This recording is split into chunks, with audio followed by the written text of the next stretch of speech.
یاد رکھیے، آزادی صرف پرچم لہرانے کا نام نہیں ہے، بلکہ آزادی یہ ہے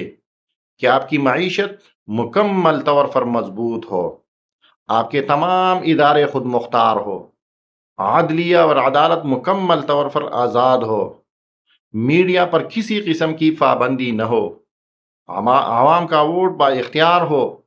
اور عوام کا ووٹ اس ملک کا مقدر اور تقدیر بدل کرنے میں اپنا کردار ادا کر سکتا ہو، اور پاکستان کے فیصلے پاکستان کے مفاد میں ہو۔ یاد رکھیے، ہمیں کسی ملک کا دشمن نہیں بننا ہے، نہ ہمیں امریکہ کی دشمنی مول لینی ہے، نہ مغرب کا، نہ کسی اور طاقتور ملک اور طاقتور ایجنسیوں اور اسٹیبلشمنٹ کا۔ ہمیں صرف اور صرف اتنا کرنا ہے کہ ہمیں پاکستان کو اتنا مضبوط رکھنا ہے کہ پاکستان کسی کے سامنے مجبور نہ ہو، کسی سے متاثر نہ ہو، بین الاقوامی اسٹیبلشمنٹ سے ہمارا ملک مکمل طور پر آزاد ہو، اور بین الاقوامی اسٹیبلشمنٹ ہماری ملک میں کسی قسم کی مداخلت نہ کرتا ہو۔ تو یاد رکھیے، ہمیں اس 14 اگست پر اپنے آپ سے یہ سوالات بھی کرنے ہیں،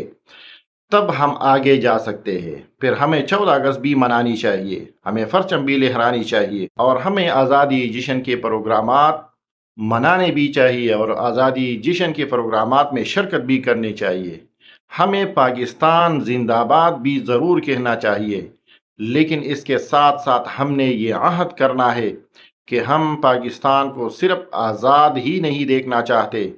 بلکہ ہم پاکستان کو حقیقی معنوں میں خود مختار اور مضبوط معیشت اور فوجی لحاظ سے مضبوط ترین ملک بھی دیکھنا چاہیے۔ انشاءاللہ اگر ہمارا ملک اسی طرح آزاد ہوگا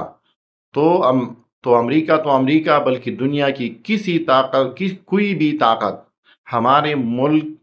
میں کے سامنے کسی بھی قسم کی رکاوٹیں نہیں ڈال سکیں گے۔